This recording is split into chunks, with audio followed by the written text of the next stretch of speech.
Hi, everyone. I'm Eric Endlick, and I want to welcome you to our live stream today on testing, test prep, test anxiety, all things test related. We look forward to having any questions from the audience. And I am the founder of Top College Consultants. We have a nationwide team. We work with students with learning differences on the college application and transition process. Jonah, would you like to introduce yourself? Yeah, thanks so much for having me, Eric. It's a pleasure to be here. My name is Jonah Fishel. I'm the founder of Next Step Prep. So I do test prep for kids with learning differences. I've helped hundreds of high schoolers with learning differences hit test scores that they didn't think were possible for them. And we do that by first convincing them that it is possible and then showing them exactly how to do it. Great. Jennifer, can you introduce yourself and tell us how you're Sure. connected to the testing world as well? Yes, my name is Jennifer Quinn. I am a college consultant now, academic coach. I love doing essay work, and I have about a decade and a half experience with test prep, and I did mostly work with neurodivergent students during that time. So while I'm not actively doing it, it hasn't been that long since I have done it. Great. And viewers, we'd love to know who you are and where you're logging in from. Also, if you have kids in high school or college, let us know what years they're in. And of course, we welcome your questions. And if you're not a parent, but you're a professional, let us know what is your role. Are you a teacher, counselor, some test prep tutor yourself? So let's jump right in. And let's talk about test anxiety. You know, I'm a clinical psychologist, so anxiety is an important topic to me. And of course, these days, so many of our students struggle with anxiety. So I'd love to know, from both of you, your best advice these days on students for managing test anxiety, whether it's a test at school, one of the big standardized tests. What should students be thinking about to tackle this tough challenge? Jonah, you want to go first, or would you like me Is to? that All all right, go right? ahead. It's Yeah, top go of ahead. mind. I was just thinking about this. I'm glad you asked, Eric. I was talking to someone yesterday about this, and they had a pretty serious, I would call it reaction to the most recent ACT, where she felt like she choked, right? Those are her words. She sat down to take it. She's like, I couldn't remember what we talked about. She felt nauseous and that sort of thing. So it can be really powerful, and it can be one of those things where you are doing well and you feel like you're ready for the test, and then you sit down, and just like any kind of high pressure situation, it happens in sports, it happens in music, it happens on a test too. So as far as like dealing with test anxiety, I think there's a couple angles you need to consider it from. I used to think, back in the day when I first started doing this, I used to think like if they just get really good at the test and they know that they're going to do well, then that's fine. Like it'll go away.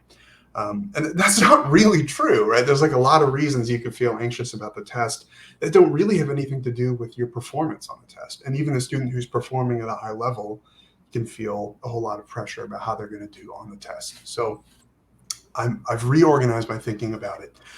So there's sort of symptoms of it, right? There's symptoms in the moment on the test.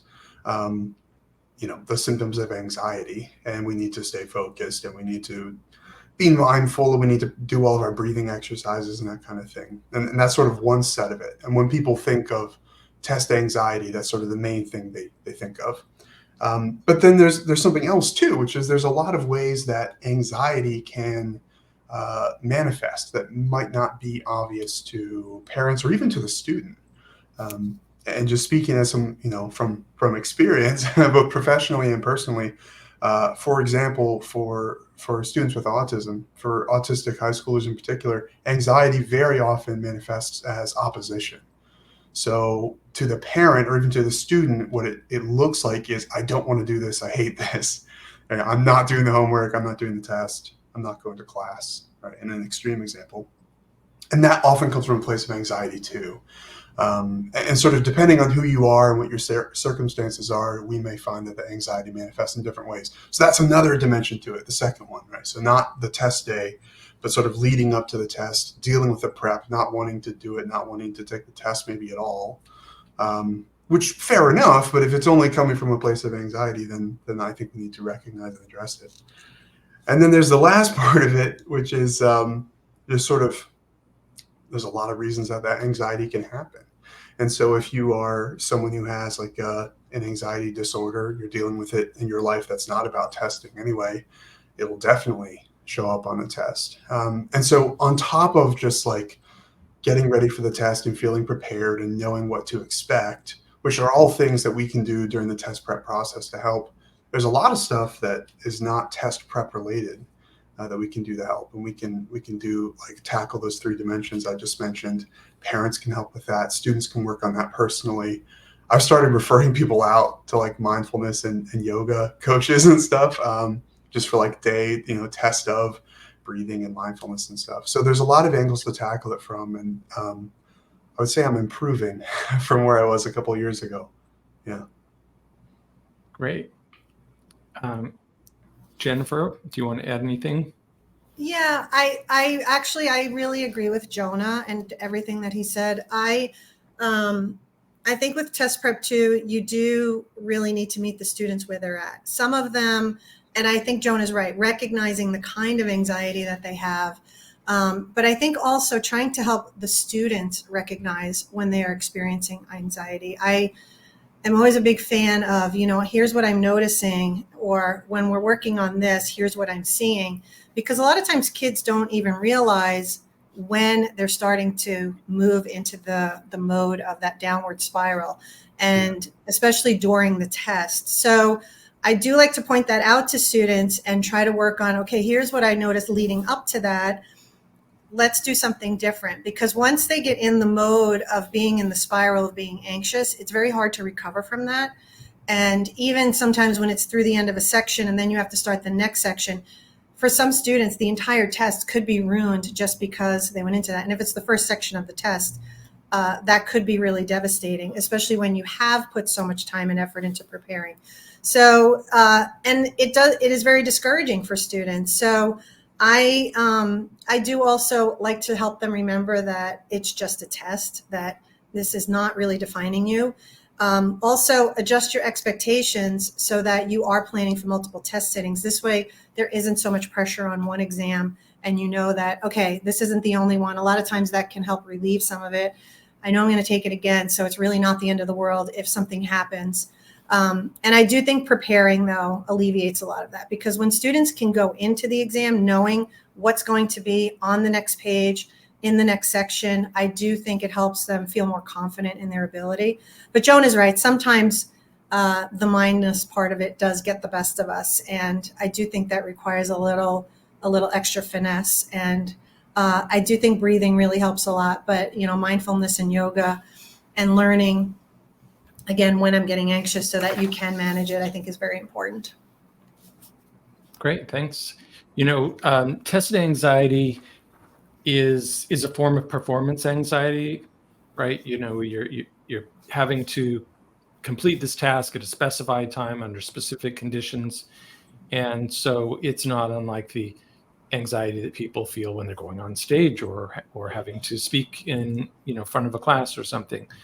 And so another approach to test anxiety that isn't necessarily intuitive, it isn't necessarily something that people would naturally think of. Of course, relax, breathe, learn how to, relax your body. It all makes common sense. But for performance anxiety, another thing that can be helpful is to relabel or reconceptualize what you're feeling.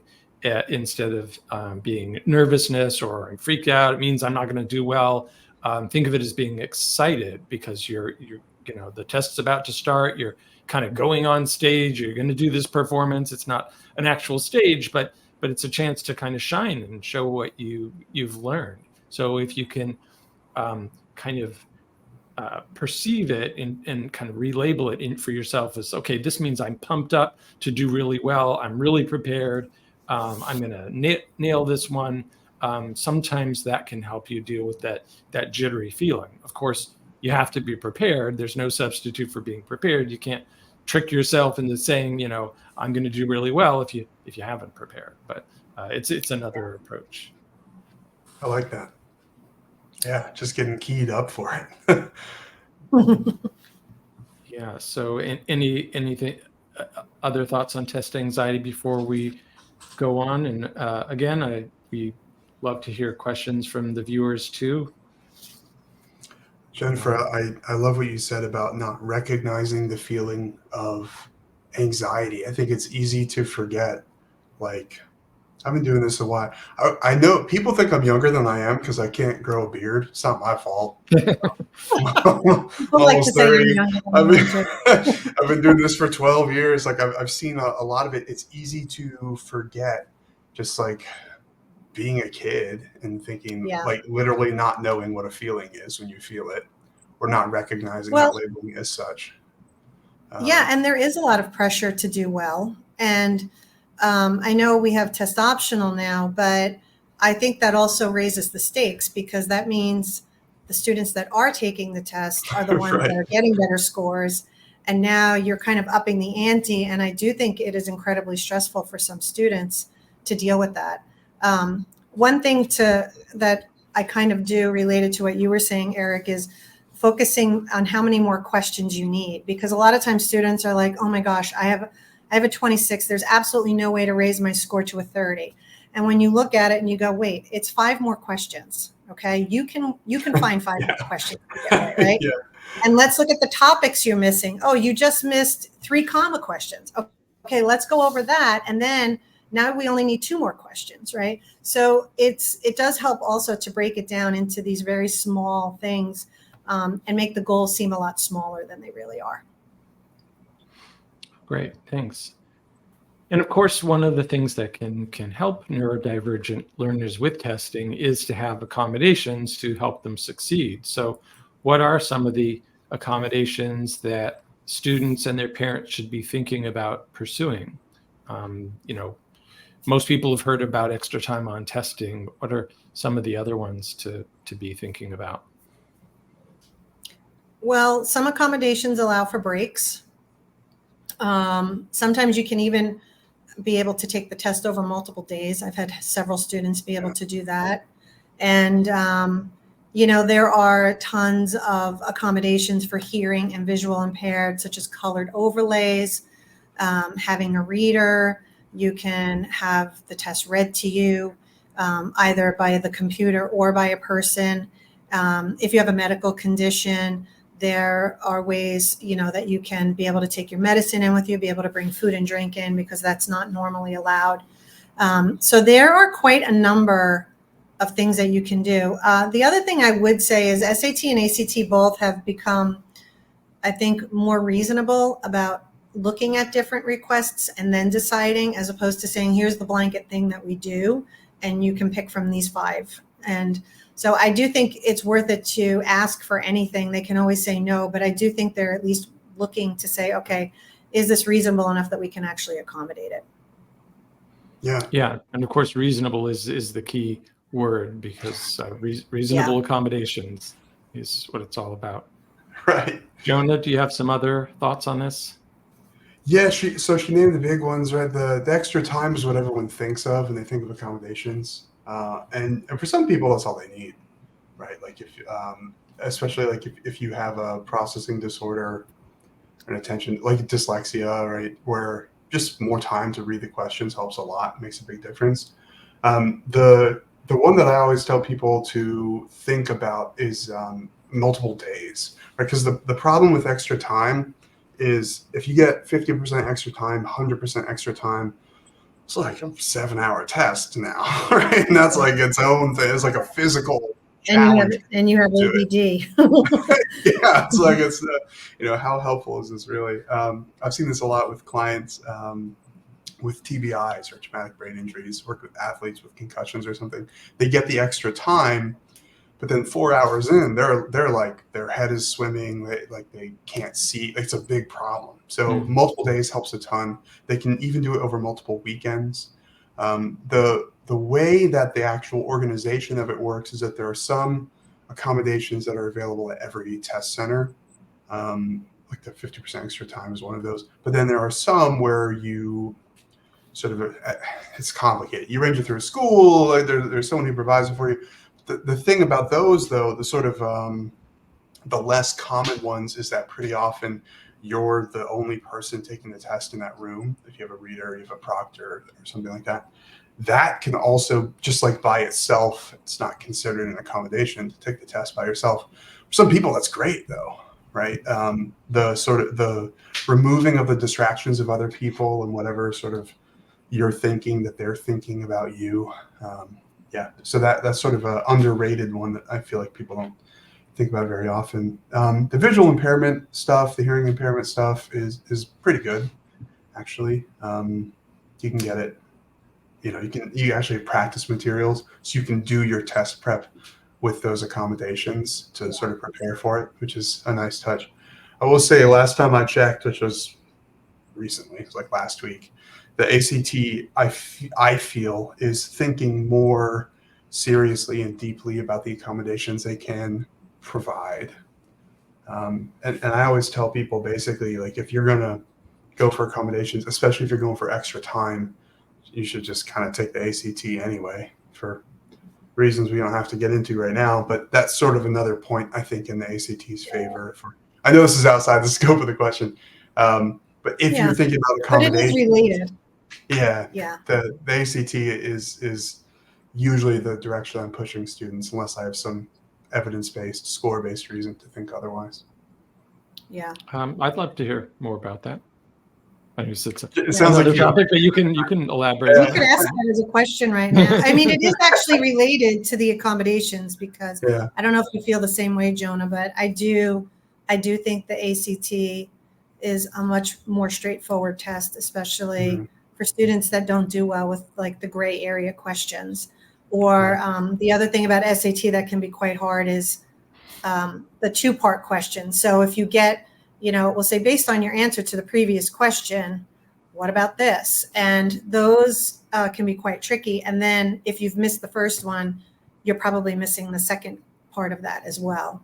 And those types of questions drag your score down very quickly. Yeah. It sort of sets a ceiling for you on if you're having trouble with those. Yeah, the ACT is, on average, you have like 25%-ish less time on every section to do the same tasks, but also to do slightly more straightforward tasks as well.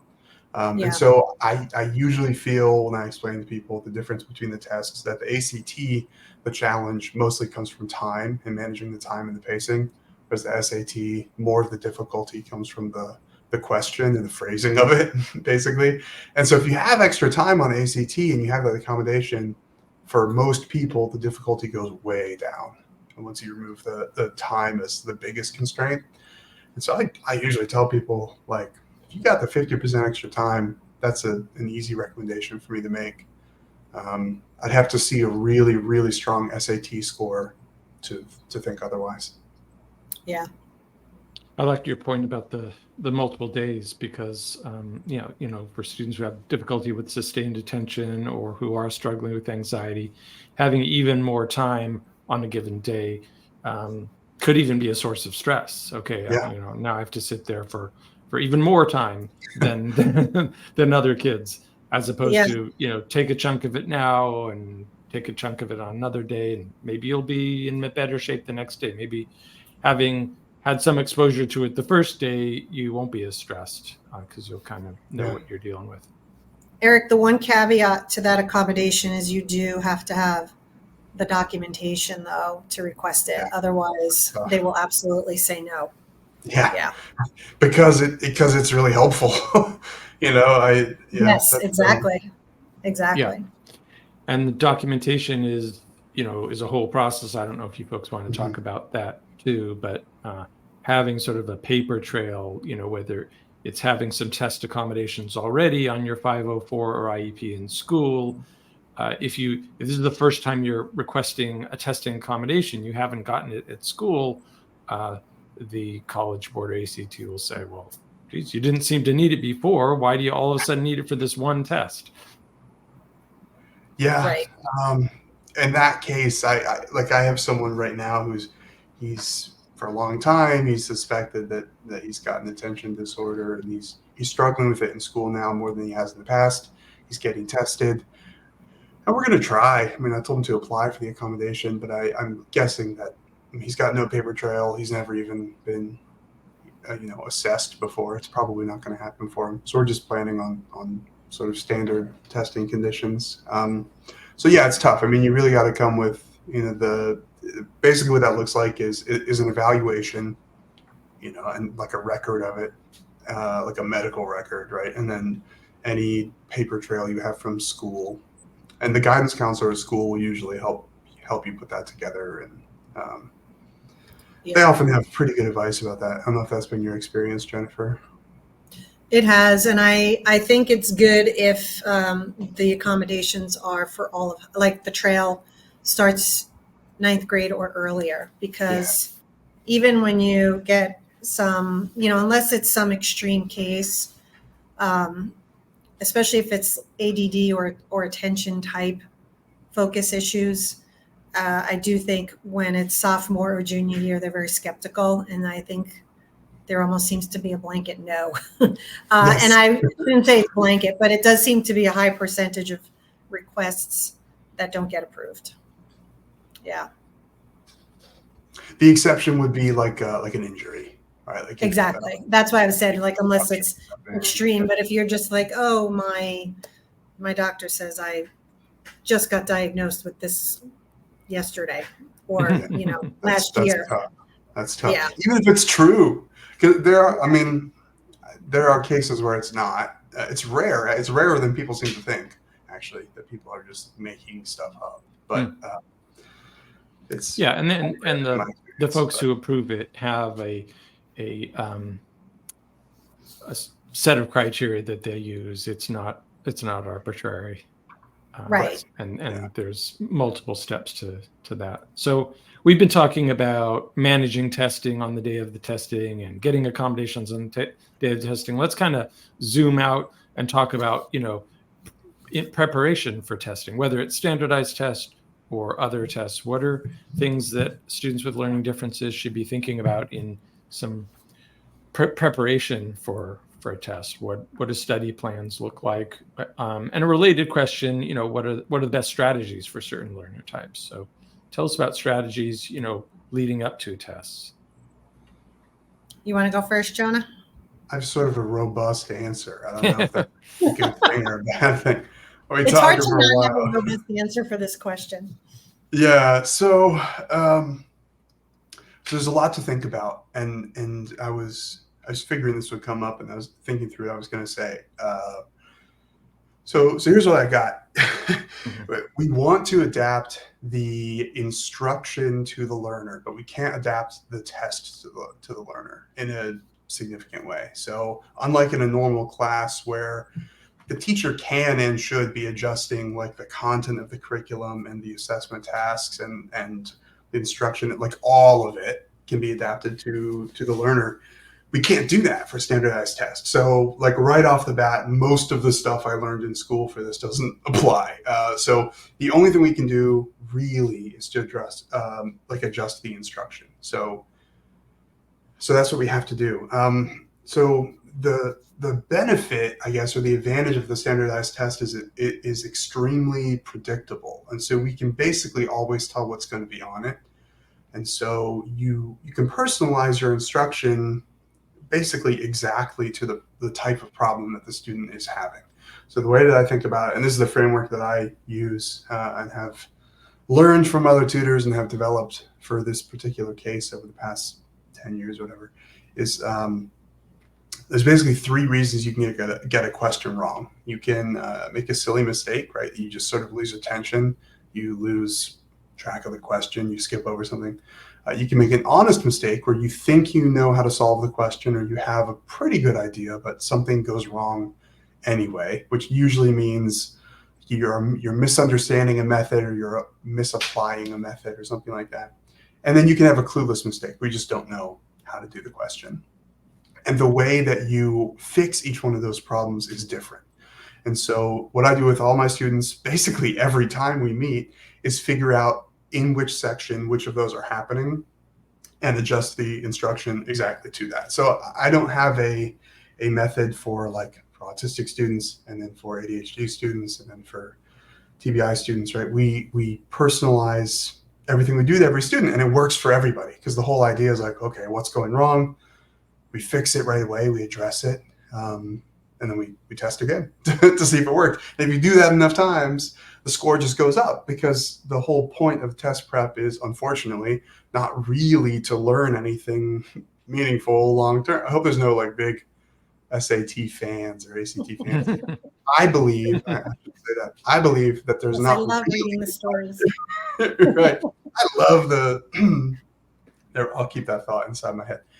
So there's not really a lot to learn for the rest of your life on these tests. The point is to get a high score. And so to optimize for that process, we just figure out exactly what's happening on a problem by problem level, and then on the section level and on passage level, if that applies. We fix it right away, immediate feedback, and we just keep running that until the score gets high enough, basically. But all the technical part of it, the artistry of it, I guess, is in understanding exactly what is happening and fixing it. So for example, the silly mistakes where attention is being lost, there's a lot you can actually do for that, right? It's not just hey, pay more attention. It's managing time well, it's pacing stuff, it's strategies for mindfulness and getting back on track. It's also for checking your work and make sure you're not making silly mistakes. Whereas the strategy for fixing those type 3 errors, those clueless mistakes, are basically just learn the content. Right? If you haven't been exposed to matrices and you're missing the 2 matrix questions per test on ACT, you can just learn those in 10 minutes, practice a bit, and then you're good. So if you don't understand why those things are happening, then you can't fix them. But just for every student, learning differences or not, that's the way we can address those. That's right. Anyway. Yeah, What I are your agree. thoughts? And I do something similar, right? I agree. It requires having the right plan. And I kind of divide everything into a couple of categories. I think there's the learning content, then there's test taking strategies, and then there's the managing your time, and then it's mastering the mental game, right? Which we already talked about with the anxiety and not letting the test get the best of you. But I do something similar, but maybe a different type of methodicalness, if that's a word. But I like to give kids an initial test, look at it, and then I group questions into buckets of what kinds of questions are you actually missing. And then I show the students and I say, okay, you missed X number of questions on this topic. Let's cover that first. And then I agree with Jonah, let's take another practice test, and then we'll cover this and cover this.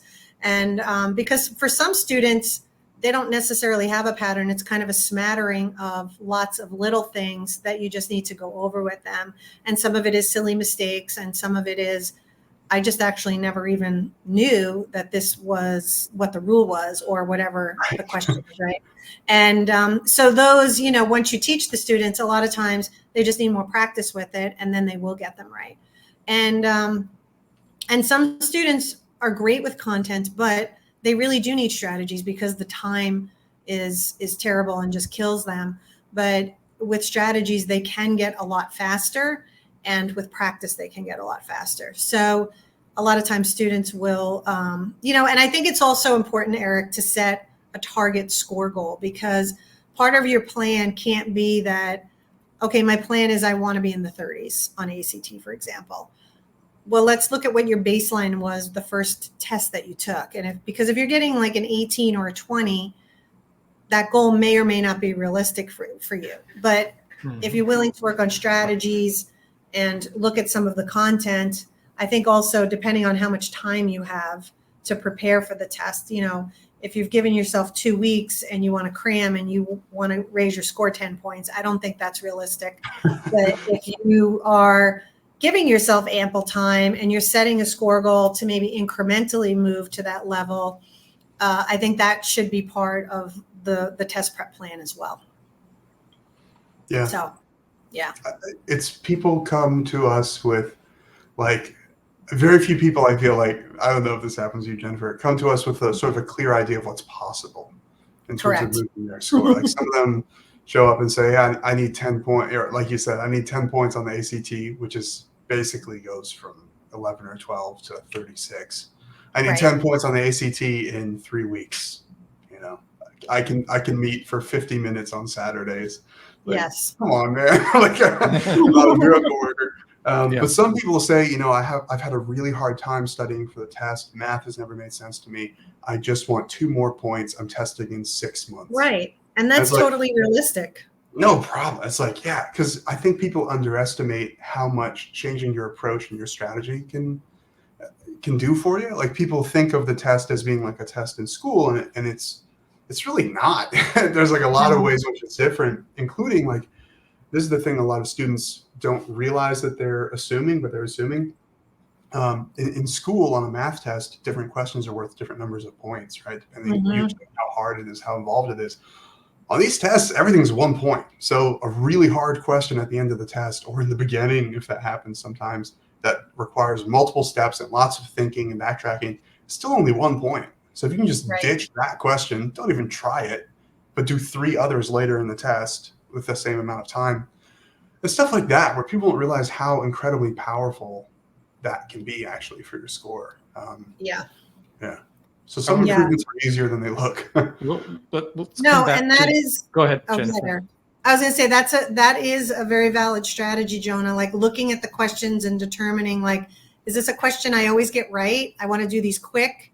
These are my point ones, and I want to move on. Is it a sometimes one? Like I have to kind of decide, and then I always call them the hell no questions. Every time you look at it, you feel a pit in your stomach. Just skip it. Pick the letter that is the one that we've decided is the best one for you and move on, right? Because at least and know beforehand what that rule is for yourself, right? Don't make that decision on the test.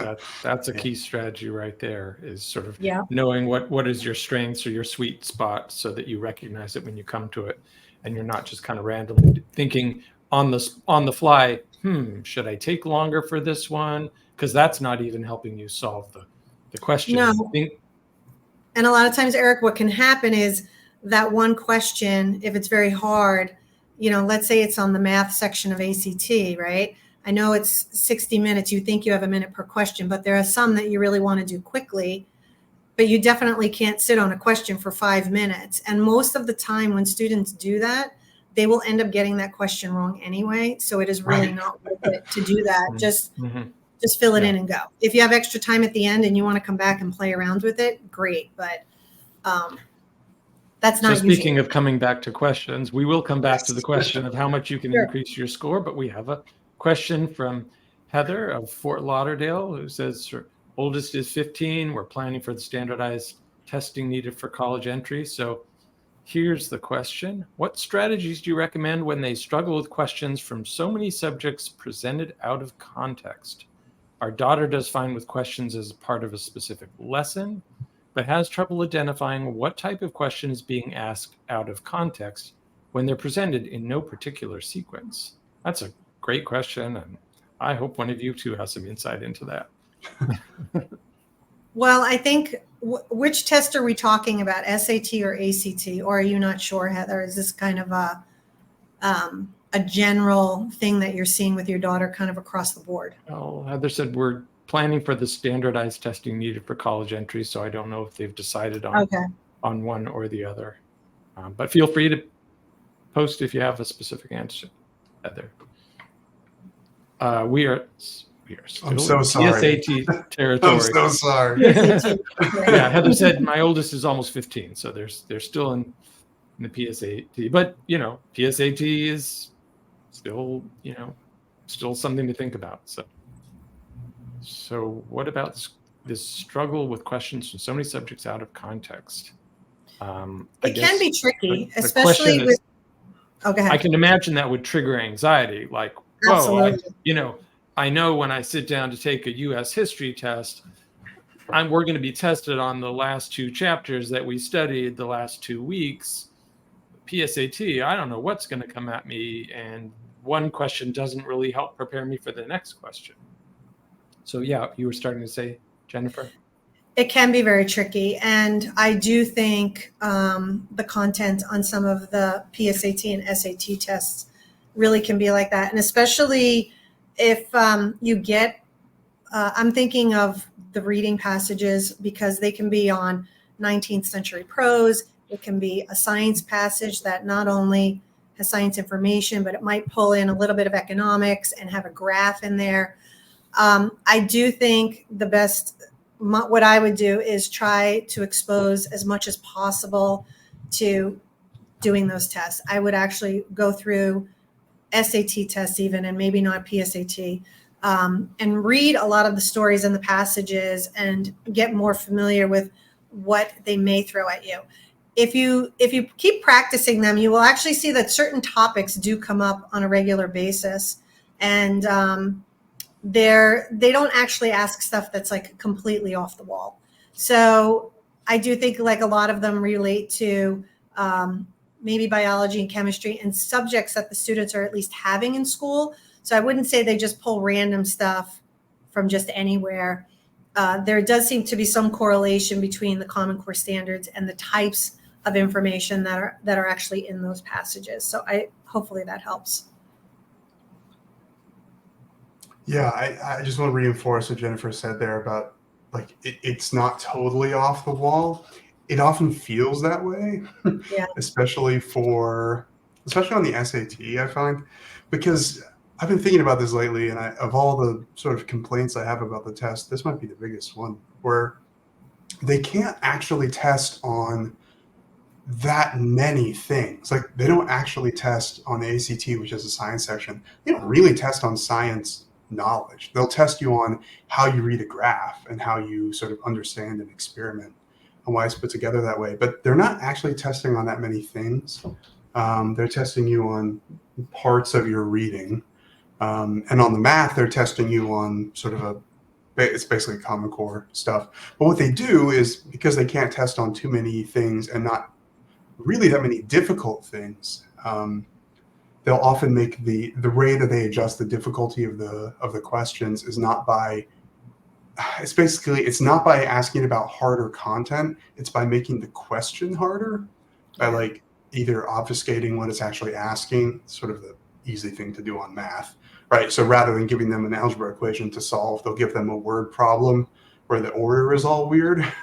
And that's a hard question, but it's a hard question not because the algebra part is hard, but because understanding what it wants you to do in the order to do it in, that's the hard part. So it's actually a language task. It's not a math task. That's the hard part. That's sort of where a lot of the difficulty comes from on both tests. So yeah, that's frustrating. And so it often feels to students like they study all this stuff and they're ready. When they sit down, they're like, man, this has nothing to do with what I know and with what I studied. And it does, but the presentation of the questions is not what they're not used to. Yeah. So yeah, that's frustrating. That said, there's sort of, I would say there's like 3 steps to solving the question like that, where the first one is identifying what output do they want from me, right? Like just on a basic level, am I picking out, is it supposed to be a real number? Am I answering in the form of an equation?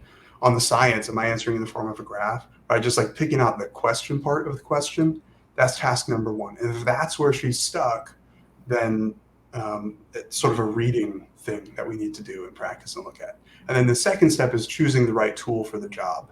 So understanding, okay, if the output I need is this, then the tool I can use to get there is this. That's often the hard part. The hardest part for most students is like, all right, I know I need to get to a real number. I'm looking at an equation. What does that mean? Am I solving? Am I doing the quadratic? Do I need a formula of some kind? Is this actually a circle that I'm looking at? Or just have a square in it for some reason? So the second part, the tool, can often be really hard. If you imagine having a toolbox full of all these tools that you kind of know what they do, but none of them are labeled and they're all disorganized. That is what COVID did to a lot of kids' math, basically. They learned math but because of sort of the trouble that they had in 2020 and 2021, they may not know what everything that they learned in class is for, because they just learned it in a kind of a narrow context and they're missing some pieces. So their toolbox is disorganized. So that second task of picking the right tool for the job is really hard. And then the third task is actually using that tool, so doing the math. And if that's where the problem is, then that's the easiest to fix. You just do drills, basically. So if that is the problem, and that's where she's getting caught up, then that's the easiest one to fix. The hardest one to fix is the middle one, choosing the right tool for the job, because it's all just like exactly what Jennifer said. It's like familiarity with the questions. What are they asking? Can I spot patterns in what they're asking? Can I prepare for that in particular? That's a hard thing to do. I feel for her. I do. She's got plenty of time though. I mean, she's got years of this to look forward to. Yeah. And the I great agree. thing is we're now in a test optional world where students can absolutely go to college and have lots of options for college, even if they really struggle with standardized tests. And I say test optional, but as many of us know, there are also colleges and systems that are test free, that are not even looking at tests at all. But since there are so many test optional schools, it's good to have the option to be able to do well on a test. Yeah. Did you Eric, want one thing I Go would ahead, like Jennifer. to say also to, I think her name was Heather. I know you took it down, but Yeah. and I know we're here to give advice, but I would say, Heather, the kind of situation you're describing really is a place where if you have a good test prep tutor, it really does help a lot. And, I know we're here to kind of tell you how you can do it too, but people that do this for a living, like Jonah and Jonah and I could probably like spend a whole afternoon just dissecting questions and like having fun actually talking about all the nuances of all the little traps that we see set. And that is really vital, especially for the kind of situation you're describing, because, we do the tests and we actually enjoy it and it's kind of fun for us. And so we can pull out every little thing and say, oh my gosh, this is what they're trying to do to you on this question. You have to be prepared for this trap that they're going to set for you. And people that have a lot of experience doing this really get into the weeds with that kind of stuff. And that can be very helpful for students in the situation you're describing as well. Yeah, I know I'm in the minority, and maybe it's because I'm neurodivergent myself, but I love taking standardized tests. When I took we have the sick test, minds on this. when I took the test to become licensed as a psychologist, I was sad because I thought this may be the last time I ever take a standardized test. I'm really going to miss them. But I know I'm in the minority. So Heather had a follow-up comment here. Thanks. That's really helpful. She definitely has a disorganized toolbox. We've been slogging through an online prep course for PSAT all summer to be ready for the next round of PSAT. In terms of content mastery, would you suggest we go ahead and shift our focus to SAT or even ACT if that's our better bet long term?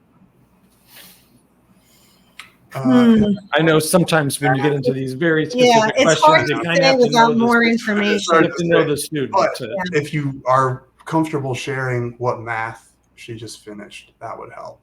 Is she done with Algebra 2 or that Algebra does matter. 1 in particular, or she had geometry?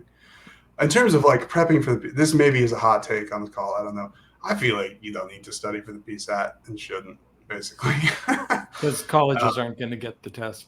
Algebra 1 was the answer. No. Algebra 1, okay. Algebra 1. Have her, focus her attention on math class and do well in math class and learn the material. And it, to a certain extent, what is on the test is not really all super related to what they're doing in class, but Algebra 1 and geometry is.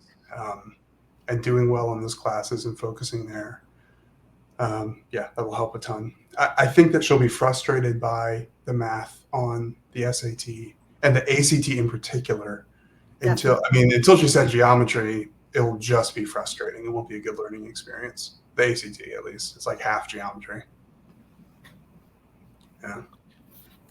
So shall we circle back to the question that you were both sort of alluding to before, which is how much can students increase scores on the SAT, ACT? It's kind of the fundamental question of how much is it worth to prep at all, whether it's, at home, on your own, using a free online resource, using a professional tutor such as yourself, Jonah. What kind of increases are folks potentially looking at? Super depends. It really depends on the student and what they're starting with. Yeah. Yeah. So for certainly those huge increases you talked about earlier might be unrealistic. What happens? I mean, so I saw a student. I'm not going to say I helped him do it because it was basically a matter of him just trying and applying himself. I've seen a student go from the science section of the ACT in 11 to a 34 because he wasn't trying.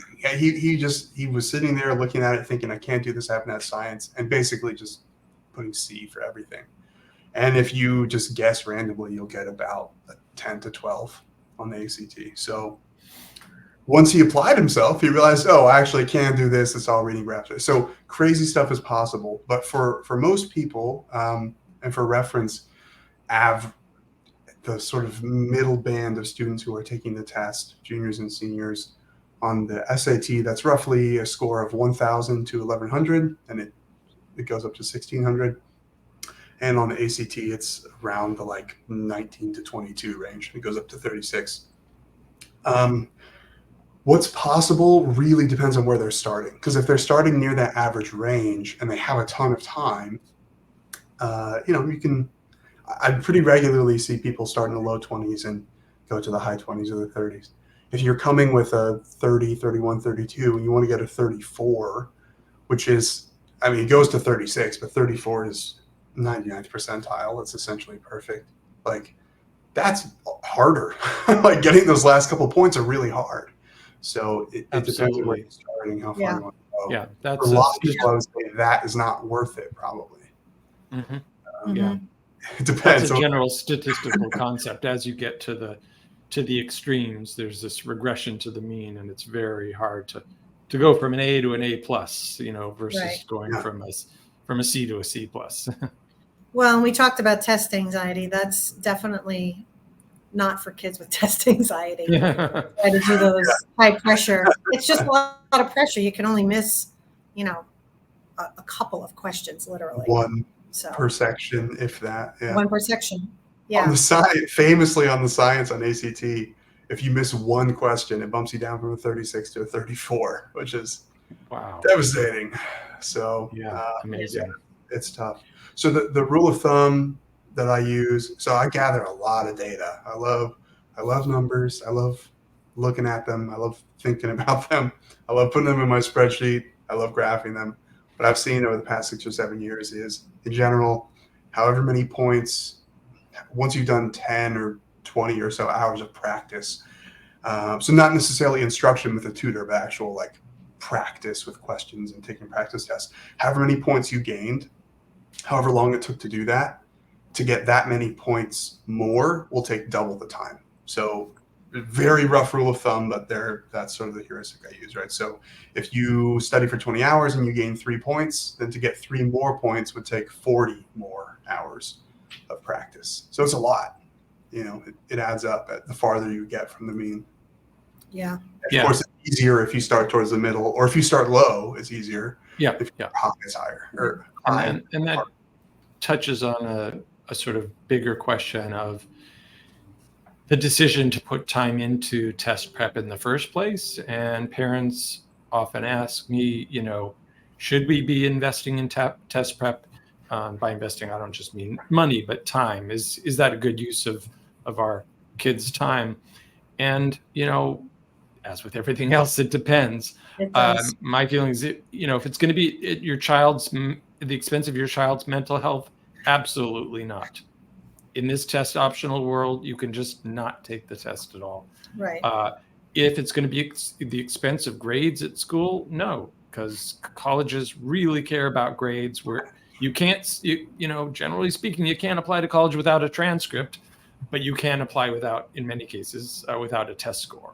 So mental health comes first, grades comes first. But if a student's chugging along, doing fine in school, and they're mentally stable, and they have the bandwidth to take it on, then that's a different story. Yeah. Jennifer, were you going to say something about test increases or score increases? Well, it's just to echo what Jonah said. I do think it depends on the starting level, but I think it's important to take an initial test, see where you're at, and then set a realistic target score, and not try to go from 18 or 19 or 20 to 30 in one shot. Maybe there has to be a point in between.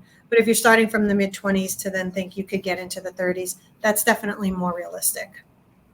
Yeah. So, I just think it depends. The lower the score, the more low-hanging fruit there is, and there's easier topics to work on that can significantly raise your point very quickly.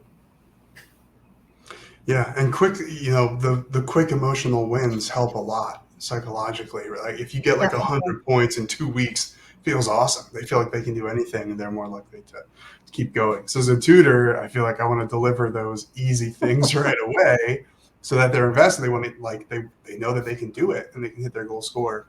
But then we'll often hit a plateau where it's tougher to keep increasing, and that's hard. So I'm a little unusual in test prep tutors because I do offer a score guarantee, where I'll just say because the thing is, it's not the Princeton Review does guaranteed 1,500 that only some people apply for, and so that's not what I do. I have them take an initial test, and I have them take a cognitive assessment that I trust very much in terms of predicting where their score will be after a certain number of hours of prep. And then we sit down, we have a conversation together, and we say, this is the score that I feel comfortable guaranteeing.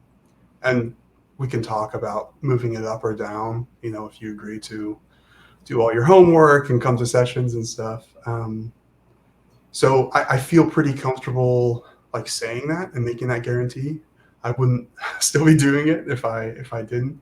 But I do not offer that to everybody, because sometimes you just can't tell. Like if someone's coming in with a 34, I would never guarantee them anything higher than that, because so much of that is luck, right? It's like you sneeze at the wrong time and you just miss a question.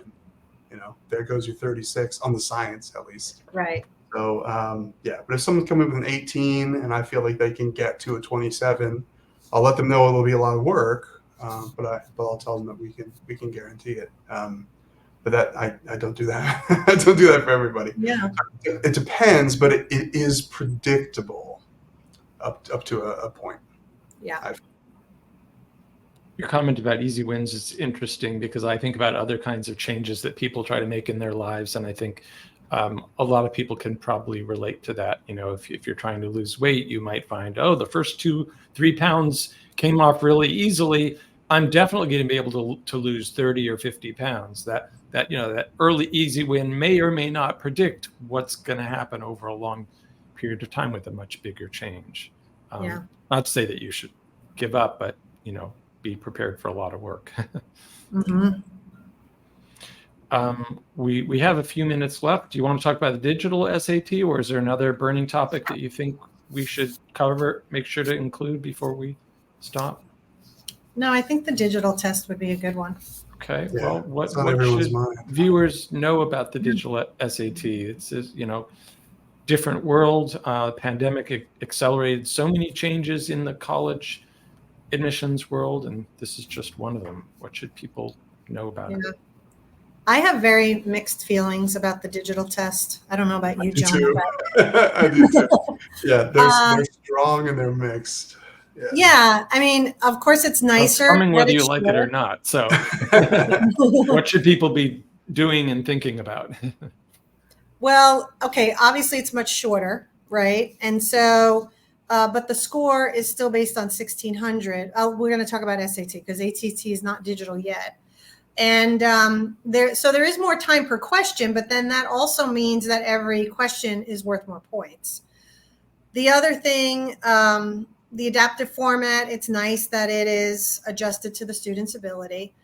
But the bad part about the adaptive testing is that you cannot go back, right? Because the way they're doing it is you answer the question and then it goes away. And those questions up front are determining, are you going in the harder path, the medium path, or the easier path, right? And they don't want you to game the system. So you can't skip skip questions, answer some easier ones, get into the easier test, and then be able to go back and edit your questions. I don't necessarily like that, especially for, our LDND crowd, because there's something about sometimes skipping questions and then having the opportunity to go back, maybe double check your work, look things over if there's a little bit of extra time. And I also think that the online format can be quite stressful and actually add to anxiety.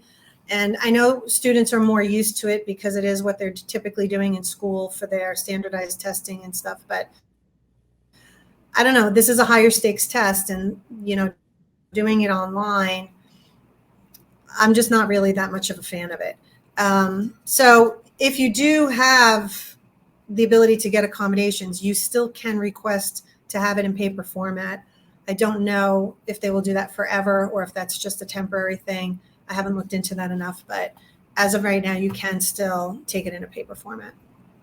Well, that will be interesting for us to follow, and I don't think they're going to promise anything forever. It's a changing world. Yeah. Yeah. I've had problems with the digital implementation before. I don't necessarily trust them on the technical level to get it right the first time. Yeah. Unfortunately. Other things that folks should be thinking about, Jonah, regarding the digital SAT? That's the main one. I guess the other main one would be the format of the reading is pretty different. I think the ways in which they change it, actually, I found it easier, like significantly easier. Just it plays more to my preferences, I think. I think students with issues with attention will find it easier,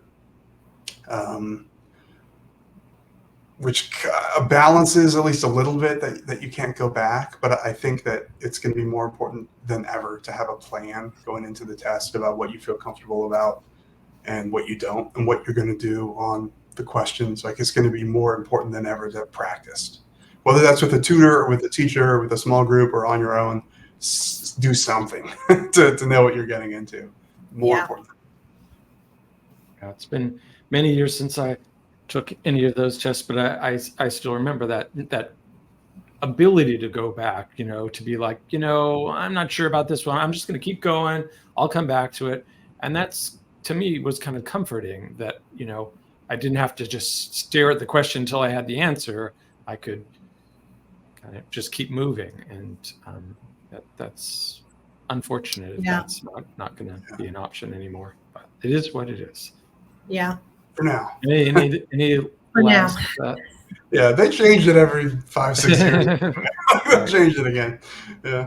Well, it's been great having both of you. Thanks so much for your wise advice on this complex and ever-changing testing landscape, and hope it's been helpful. Thanks to all of you who joined us at home. Yeah, thanks for having me, Eric. I appreciate it. Yes, Good luck thank with you. your test prep, everybody. You can do it. Bye.